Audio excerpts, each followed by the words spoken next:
Welcome to another episode of Something Rhymes with Purple. If you're new to our podcast, for the last 4 years, me, Gyles Brandreth, and my friend Susie Dent have been meeting once a week to talk about words and language, particularly where words come from. And, well, we've had a lot of fun doing it, and we have built up a Purple family, Purple people, because this is a podcast that's won awards and is listened to around the world, which is fantastic.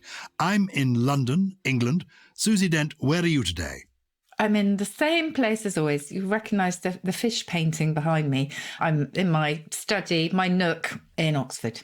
Your study, your nook in Oxford. There is a fish painting which I can see because we do this together on Zoom, a word that none of us were using until quite recently, not in this context. Where does the word zoom come from? As in zoom, zoom, zoom, meaning speed or zooming in on a camera. That's obviously predates the facility of zooming people on a computer. Is it very old? It's definitely imitative of sound. So is it an onomatopoeic word? Is that what you'd call that? It is, yeah. Let me just check to see when we first started to use it. So to zoom, as in to move or travel very quickly, especially when making a continuous humming, buzzing or droning sound, is 1886. Ah. Then it was used in aeronautics. And then of a camera or lens to change smoothly from a long shot to a close-up or vice versa without losing focus, 1944. So quite late, really. Good. Well, there you are. You see, that's why people listen to the podcast. They find that zoom means speed, goes back to the 1880s, and to do with aircraft, the Second World War. That's the verb. I'm just looking here at the exclamation, zoom, as you had it. 1856, a little bit earlier. Zoom, a yellow jacket hornet stung him under the left ear. That's from a novel called Knickerbocker. That's actually describing the noise of the hornet. Zoom. Yes. Oh, that's very good. Very evocative. Yes, and it is all about sound for sure. So, people, if you're new to the podcast, you get the idea immediately. Susie Dent knows everything about words and language. What she doesn't know, and she has an amazing amount in her head, she is able, by dint of using her computer, to access the Oxford English Dictionary, which has a word repository. What would you call it, this bank of words you've got? Oh, it's the original meaning of thesaurus, if you remember, was a treasure house. That's how I view the OED. Oh. And in fact, it does now have a thesaurus element. I've told you about this, Gyles. One of my favourite things now for the Oxford English Dictionary is to click on a word and then see all the synonyms for that word throughout history. So it now has a historical thesaurus element as well as a dictionary element. Honestly, it is the best read in the world. Well, that's what Susie does. She gives you actually what you want when you tune in to Something Rhymes with Purple. I'm here to chip in with a few questions. I know a few things that I throw in when I can, but my principal role is occasionally to tell a name-dropping story. And I've got good name-dropping to offer you today, Susie. Yes, you said you had a corker before we came on air. Well, I think I do have a corker because yesterday I had lunch with the King and Queen and I had dinner with the Prime Minister. Oh, my goodness. That's only of the United Kingdom, of course. That's not bad going. I'll tell you about the King and Queen first, because that was very interesting and very enjoyable, and I didn't expect the King to be there. You know the Queen Consort. This is Camilla, to international listeners, who is married to the new King, King Charles III. Since September of last year, he succeeded his mother, Queen Elizabeth II. And Queen Camilla loves books, loves words, loves language. Yeah. And she formed, about 2 years ago, her own online book club, then called, I think, the Duchess of Cornwall's Reading Room. Anyway, it's now been reorganised as the Queen's Reading Room. It's a charity, and it essentially celebrates books. It just encourages people of all ages to get into books. I mean, you're into books, aren't you? You've got a book on the go all the time, haven't you, Susie? I do. I always have a book on the go. I've got at least 10 on my bedside table. As you know, I also like to read a poem before bed now, thanks to you. Now, you have to swiftly move on to the Prime Minister before we kick off. What were you doing there? I think I'll leave him for another day. I'll give you the Prime Minister another day, but he was in jolly form. But it's just amazing to meet people. I just love collecting people. And I was excited to spend some time with him because, as you know, I have met every British Prime Minister since Sir Anthony Eden. You know, he was Prime Minister in the 1950s. Anyway, that's enough name dropping for me. Yes, that's enough name dropping for the entire week ahead. I think so. But I mentioned how we want purple people to write to us, and they do write to us. And so this is going to be one of our episodes that we're going to dedicate to the purple people and questions that they have been asking. And if you want to get in touch ever to tell us what we should be reading, or to introduce us to new words, or to give us queries about words that you think Susie might be able to answer, you just get in touch with us. It's purple@somethingelse.com. And that's something without a G for a curious reason. Yes, there is. First of all, I think we have to acknowledge the Purple People Detective Club, because it is astonishing how we might send a question out there into the ether or into the minds of the purple people, and they come back with solutions. So do you remember in episode 191, we were asked by a purple person about the phrase an egg banjo, which I had never heard of. And it was a bit of a mystery to us. And I remember looking it up in Jonathan Green's brilliant dictionary of slang. And the conjecture there was in reference to the frying pan, because banjo can be used obviously to describe anything round as well as the instrument. But we have had so many of the purple people getting in touch with another explanation for why it's called an egg banjo, and it seems pretty unanimous. So this was a lovely explanation from Teresa Pine. And she said the reason for this strange name for a fried egg sandwich is that it's near impossible to eat one without dropping it down your front. And the act of quickly wiping away the egg on your clothes before it dries is reminiscent of the quick strumming on a banjo, which is played high up on the chest while your other hand is holding the sandwich out to the side, out of the way. Hence an egg banjo, which is brilliant and makes perfect sense. Well, voila. You heard it here first. Do you think that's an urban myth? Do you think that's an invented after the event? Or it certainly rings true. I think it rings absolutely true. And do you remember from the long and distant past what the old dialect word is for spilling something down your front? Being a mucky pup, what is it? Gerbling. Not as in the gerbling. rodent, but Jirbling. So I gerbled coffee all down my shirt. Oh, that's very good. It's good, isn't it? So that's at the heart of the egg banjo. How does Teresa get this definition or explanation of the egg banjo into the Oxford English Dictionary? Because if you didn't know it, it's because it isn't in there. So how does that now become part of what people know? Well, the egg banjo isn't even in the OED. So I'm in frequent touch with editors there. So I'll hand pass this along. And if there's sufficient evidence, who knows? Well, look, thank you, Teresa, and indeed all the other people, purple people who got in touch about egg banjo, Harry and Tracy from Thailand, Andrew, Sean, Simon, Neil, many others. Good. Yes. What are the questions that are coming in? Let's hear from John Kitchen, who sent us in a voice note. Hi guys, this is John in Austin, Texas. I enjoy your show very much. Where does the word cahoots originate? Only ever used in the phrase in cahoots with. Keep up the great work. Well, thank you for that, John. I love the word cahoots. It's a bit like shenanigans, isn't it? Or scallywag or scallywaggery. So to be in cahoots with someone is, obviously working in collusion with them. First recorded in the early 19th century, though, I imagine it had probably been around in spoken English for a little while before then. And it first arose in North America. And it simply meant in league or partnership. So there wasn't really a sense of conspiracy about it. Whereas today it is, if you're in cahoots, you are probably plotting and up to no good. We're not completely sure where it comes from, John, but we think it might come either from the French word cahoot, C-A-H-U-T-E, meaning a hut or a cabin. So the idea is of plotting together in a sort of small, cosy environment. And if you remember, conspire, Gyles, has got spirare, the Latin spirare, to whisper at its heart. So the idea is that you are whispering very closely together. So it may come from that, or it may simply be an alteration of cohort. And again, that's based on the notion of a group of people working closely together. Something you said there reminded me of, I think it is Harpo Marx, or maybe Beppo. Oh, yeah. Anyway, one of the Marx brothers, when unfortunately caught kissing a showgirl by his wife, said, I wasn't kissing her, I was just whispering into her mouth. Ooh, I'm not sure I like the sound of that. Anyway, that's conspiring. I mean, because you were telling me about it, because I remember that aspire, conspire, these are all words to do with whispering is at their heart, isn't it? Or breathing. It's kind of breathing, actually, really. Breathing together. So inspire is to breathe inspiration or ideas or creativity into someone. Aspire is to breathe towards it. Expire is to deliver your last breath. And conspire is to breathe closely together by whispering, yeah. And respire is a word. Oh, as and well, respire is to take in a sort of deep breath. Respiration is to breathe, essentially. So it's to kind of breathe again, I suppose. And then suspire, if you remember that, is absolutely beautiful. Suspire is to let out a sigh. I love that one. Beautiful. Well, I love the fact that there are people in Austin, Texas listening to us. Yes, absolutely. And now we have another voice note from Charlie Vose. Oh, wow. I cannot believe I stumbled across this podcast by chance. I'm hooked already. I have a question for you both.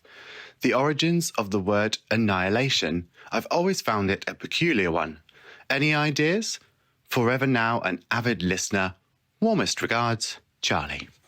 Oh, I love that forever now. That's beautiful. Yeah, so do I. I love his voice. I love his surname too, Vose. I think that's got potential for a word that could be used to mean other things, Vose.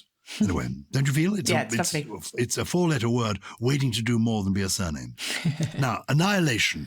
Yes. Can we this is a word that if we break it down, I see at the heart of it nihil, which is a Latin word meaning nothing, doesn't it? Isn't that Absolutely what it means? Right. Yes. So that's what I can contribute. Nihil means nothing. Explain the rest of it to us. Yes. So annihilate itself goes back to the 14th century, Charlie, and it's from the Latin annihilatus, which means reduced to nothing.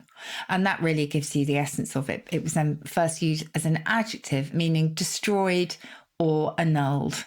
And nihil also obviously gave us nihilistic or nihilistic, and also nil, zero, because again, you're reduced to nothing. And there's a phrase that lawyers often use, nihil obstat. You familiar with that phrase, and do you know what it means? I don't. I've forgotten. I used to know. Nihil obstat. So obstat is to stand in the way. So probably nothing stand in the way. So a written statement that a work asserts no doctrinal or moral positions that are incompatible with the teaching of the church. Yeah, so that is nihil obstat does mean nothing stands in the way. And it's essentially, a book that is completely in tune with the teaching of the church. While we're on annihilation, can I quickly ask you about decimate? People say it was decimated, meaning it was sort of completely destroyed. But does technically decimate mean being strictly divided into 10 pieces? What does decimate mean? Yes. So, oh gosh, this one really, really gets people going, doesn't it? So decimate, the idea of being decimated originally was with reference to military punishment in Roman times. And it was to... nowadays, if you have a class of school children and no one is owning up to doing something wrong, then the entire class will be punished. Well, this sort of followed a similar theme, except by lot, randomly, 1 in every 10 of a body of soldiers would be selected and put to death. So really grim. And the 10 obviously is from the Latin decimus, is 10th. It gave us decimal as well.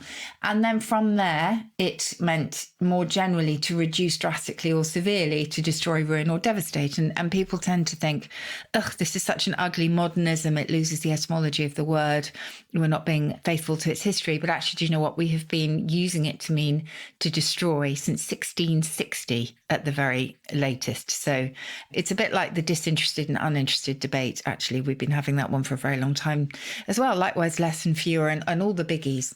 So you can freely use decimate to mean destroyed because, we've got almost 400 years worth of evidence that is in usage. Great. I'm going to relax about decimate. Yeah. And now I know more about annihilation. Oh, I'm so glad. Kelvin Smiley has been in touch.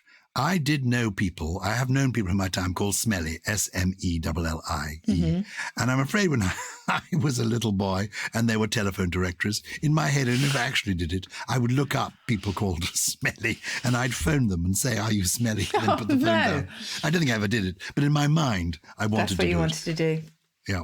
How anyway, funny. This is Kelvin Smiley. I hope we're pronouncing it correctly. And what does Kelvin got to ask us? So he is asking about the phrase manna from heaven. because he would like to bring in, he's from New Zealand, I should say, Kelvin, from Auckland. He'd like to bring our attention to a Maori word, mana, which means authority, often used, he says, in relation to personal status, because a person with mana is very respected. And I think he is wondering if the two are connected. Good. And what is the answer?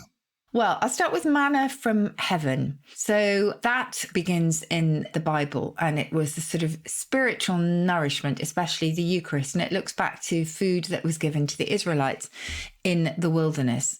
And from there then came to mean something beneficial that appears or is provided unexpectedly, but just at the right moment. And ultimately, it goes back to a botanical term, really, a tamarisk tree, manifera, because I think it comes from that plant and actually is a sort of sweet gum that is there. So that's really, really old, ancient history, that one, as I'm sure mana does as well. This is in Polynesian and Melanesian and Maori belief. It's a supernatural power which can be transmitted or inherited. And that is straight from Maori. And I don't know, Kelvin, whether ultimately if we take them back to their very, very first incarnation, whether they are related. I would love to think that they are, because obviously they've both got this infusion of religious belief, whether it's a sort of supernatural power or, you know, Christian power, whatever you subscribe to. It's sort of quite similar ideas. So thank you for drawing our attention to that one, because I'd not heard of mana before. And thank you, Kelvin, too, for topping and you're tailing your letter with some Maori turns of phrase. He begins his letter, kia ora korua, which means greetings to two people, and he ends it, kia pai tora, have a good day. Yeah. And I ought to tell you that he wants us to know that he doesn't come from Wanganui. He says, as many of your New Zealand listeners seem to be, but like most Kiwis, I do have an aunt living there. Okay. Steady, the home of New Zealand aunts. Next, we have a question from Sally Horrobin, who has left us a note. Dear Susie and Gyles, I've listened to your podcast for about 6 months, catching up right from the beginning. To achieve this quickly, I usually listen faster than the usual speed at 1.5 times speed. The other day, I slowed it down because my husband was listening in the car with me. Whilst changing the speed on the podcast, it occurred to me that the word fast has several meanings, i.e. refer to speed, to abstain from food for a period, and to make something tight, like a knot. Does the word fast come from different places, or do all meanings stem from a single word? Best regards, Sally. Isn't that a brilliant question? It is, and it made me laugh. Actually, Sally, I have to tell you something. You've been listening to it at 1.5 speed. In the green room before a recent live show, Gyles was musing out loud how he's been really enjoying listening to our own podcasts. And he was very bemused because he knew that we record each episode for 40 minutes or so, but they ended up being only 20 minutes long. And he couldn't quite work it out until we sussed that actually he was listening to them at least 1.5 speed. Which explained all. You sound like a chipmunk at speed. Well, I sound pretty strange too. It's interesting listening to things at speed, but I like to think that we are a slow listen. Now, play slow fast. us down then we'll sound very odd. Yes. Now I'm speaking more slowly, Susie. Play fast and loose with this one. Yes, play fast and loose. That's a good one. Okay, so there are two meanings from fast, at least. One is at high speed and one is to abstain from food. So those are both different words and they both go back to Old English. So I'm not really going to talk about fasting as in not eating, because that has meant pretty much the same thing since Anglo-Saxon times. But this at high speed is actually linked to the fast, as in making something tight like a knot, or hold fast, that Sally mentions there, because the very first meaning of fast in this sense was firmly fixed in place. So if something is colour fast, it won't run. And again, making a rope fast, etc.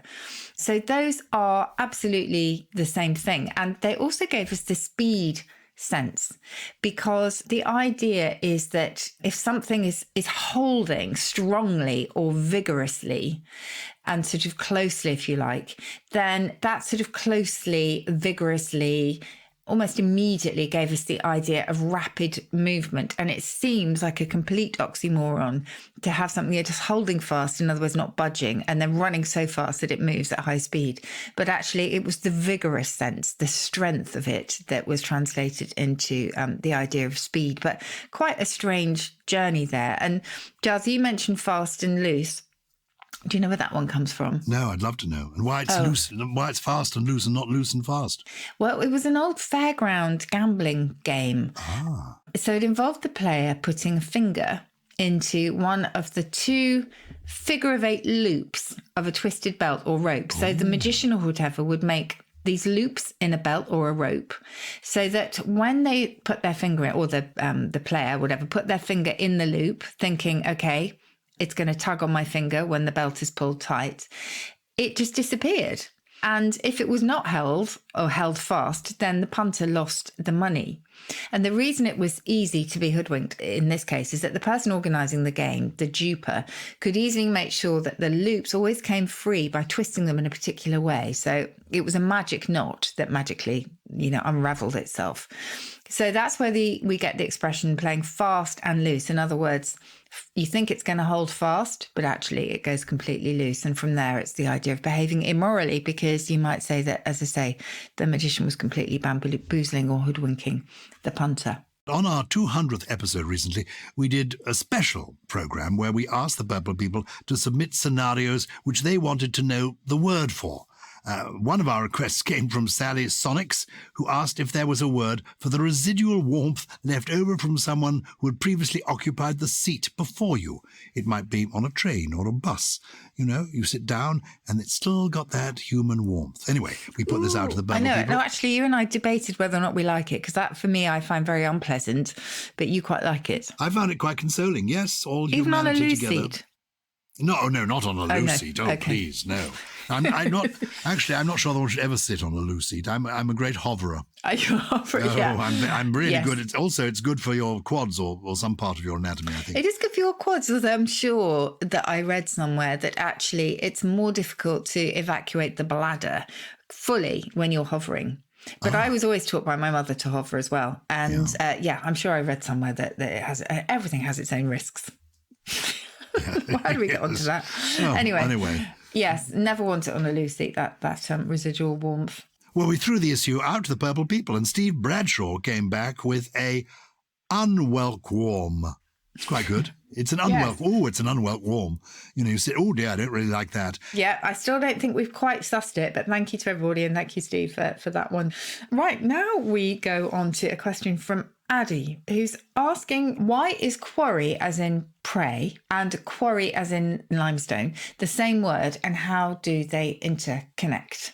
Which is really interesting. And I think the sort of easy answer, I suppose, to this one is that they don't actually come from the same root, really. So they look the same, they sound the same, but they go back to very different ancestors. So I'll start with the quarry that yields stone, and that actually goes back to the Latin quadrum, meaning a square. So if you think of a quadrangle, or you think of a quadrant, etc., all to do with that square shape. And this is based probably on the idea that a quarry is a place where stones are squared, or at least cut into regular shapes in order to make them ready for use in building. So that's that one. The other quarry, as in the lion's quarry, a pursued animal, that comes from the Old French cuire, and that has the Latin cor at its heart. So C-O-R, which, if you remember, Gyles is behind cordial, accord, record as well, because when we record something, originally, when we recorded something, we learnt it by heart, because the heart was thought to be the seat of intelligence before the brain took over.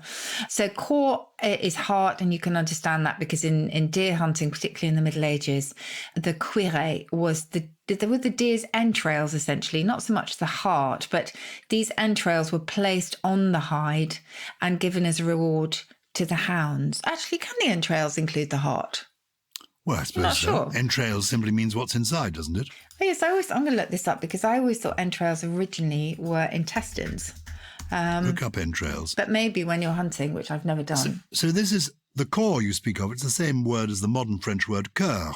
Exactly. C-O-E-U-R. Yes.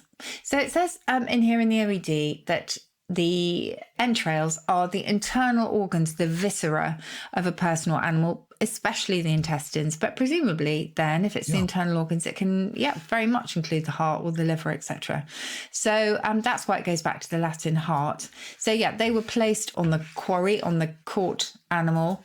And, then anyway, that was given as a reward to the hounds, I think, is the idea. Have I mentioned to you before the story of the Victorian explorer and writer who formed a club in late Victorian times where they met and they worked their way through the animal kingdom, eating animals from A to Z, literally from antelope through to zebra. And they would meet each week and they'd have a different dish. And this man was obsessed in eating different things.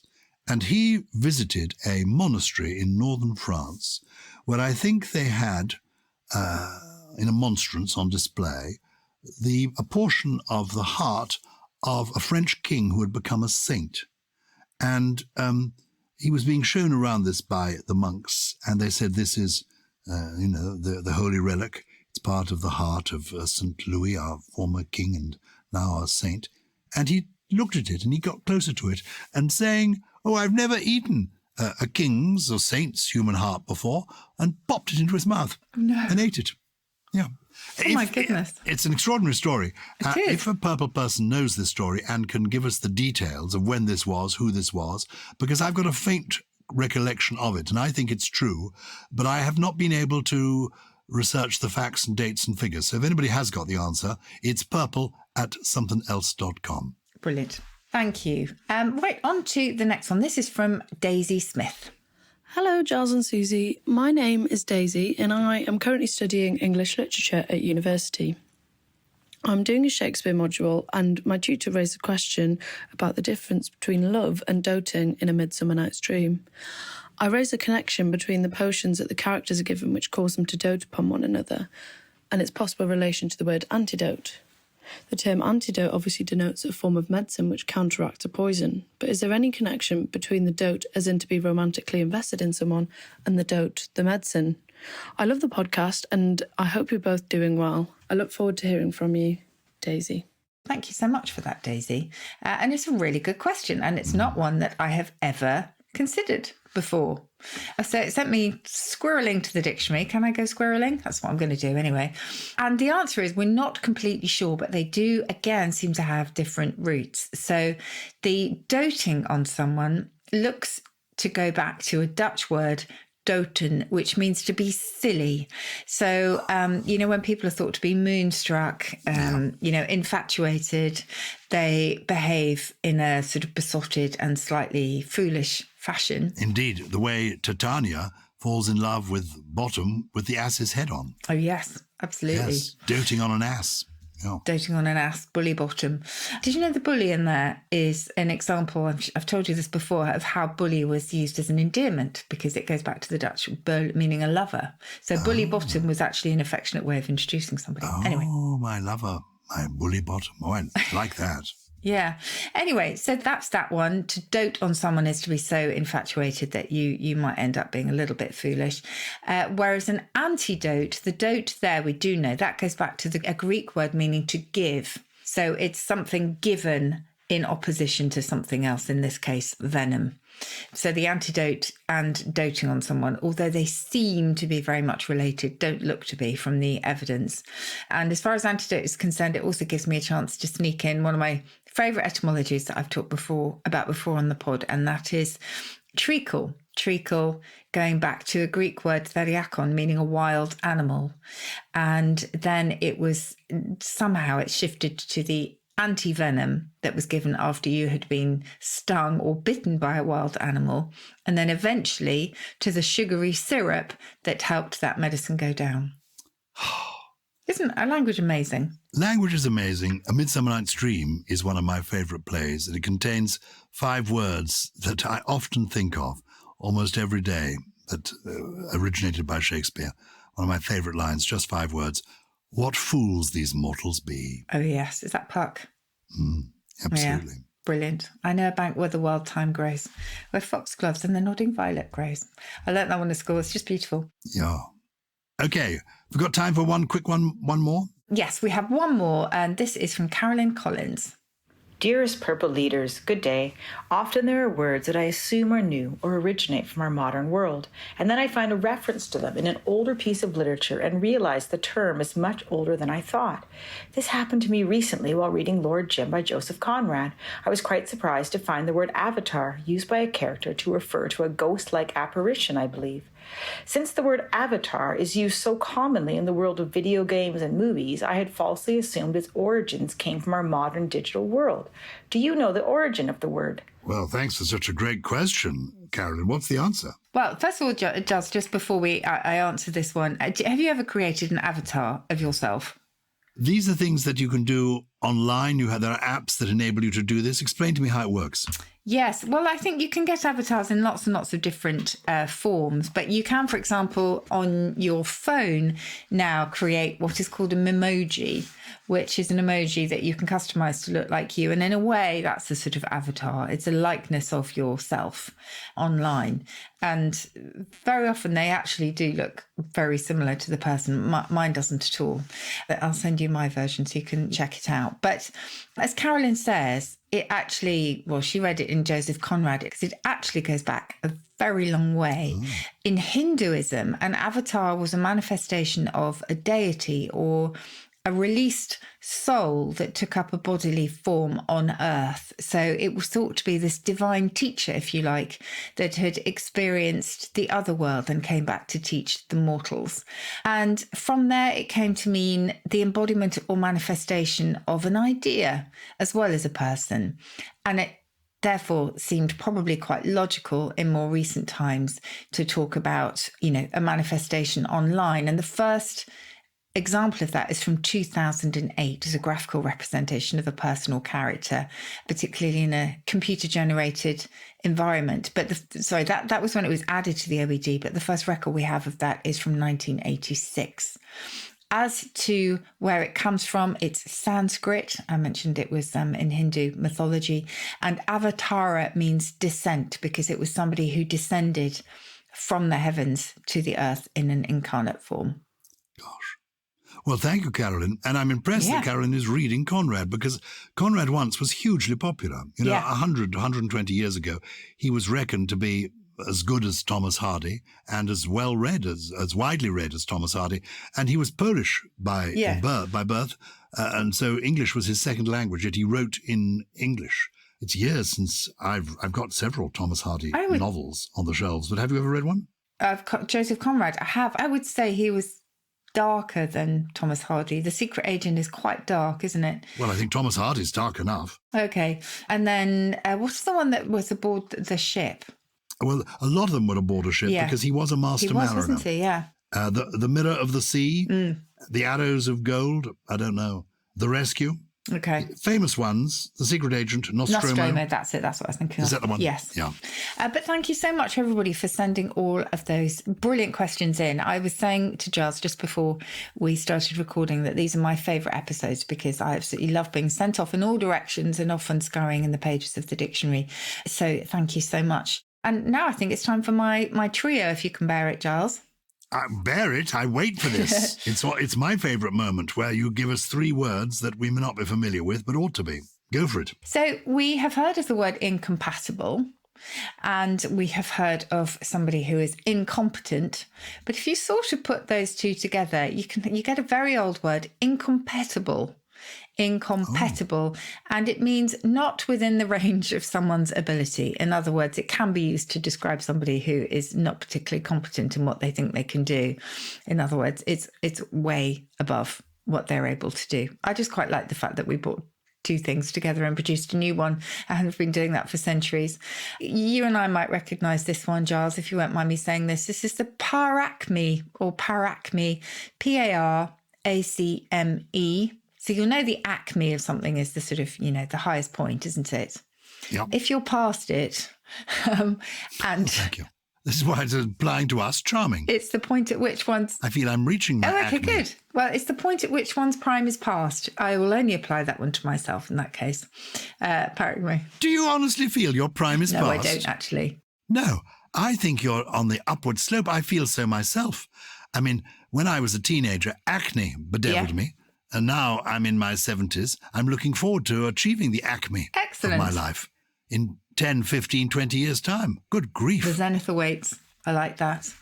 Brilliant. Okay, so that's that one. And then there's a sort of halfway point, isn't there, between going around and causing havoc and being just sort of mildly annoying and cutting your toenails in public and that kind of thing, in terms of poor behaviour. And there's a French word, malsouet, but it came over into English. So that's Malessuete, malsouet, and it means having poor habits. In other words, ones that you really don't want around the house. So those are my trio. And just to say, if anyone is struggling with any of the spelling, and I would totally understand if you are with these three, you can find the words written out in the programme description blurb of each episode. And you will also find there the title and the author of Gyles's poem, which it's time for. It is time for, and my poem this week comes from a correspondent. We've been celebrating the Purple People today, and I get a poem sent to me every day by a poet, I've never met him, called Mark Graham. And they're short poems, so I'm usually able to put them onto Twitter. So if you follow me on Twitter, it's at GylesB1, that's GYLESB and then the number 1, because my full name has been stolen by somebody else. Anyway, you'll find these poems by Mark Graham. And he sent me a collection of his poems about wild animals. It's called Words from the Wild. And it's a collection of poems illustrated by children from different South African schools that are supported by the Amakala Foundation. And the illustrations are completely charming. So if you can find this book, Words from the Wild, you'll really enjoy the young people's illustrations, and I hope you'll enjoy the amusing poems by Mark Graham. This one is simply called Misdiagnosis, and it's about a leopard, or leopards in general. Is a leopard always lonely? You seldom ever see 2 of them together, and certainly never 3. I wonder whether having spots is putting partners off. They never look particularly sick, though you sometimes hear them cough. That's it. It's quite sweet, isn't it? That's short and sweet and very pithy. Fantastic. Well, thank you to everybody who not only sent us the most brilliant emails, which you can continue to do, by the way, via purple@somethingelse.com, but to everybody who has been listening and to all of those who have come to our live shows, because we've absolutely loved meeting you. Please keep following us wherever you get your podcasts, and please do keep recommending us to friends and family if you think that they would enjoy us too. Something Rhymes with Purple is a Something Else and Sony Music Entertainment production, produced by Harriet Wells, with additional production from Chris Skinner, Ollie Wilson, Jen Mystery, Jay Beale, and... Well, I think he might be a bit malsouet. What do you think? Oh, good grief, I don't know. Is he acne or acme? Anyway, he's gully.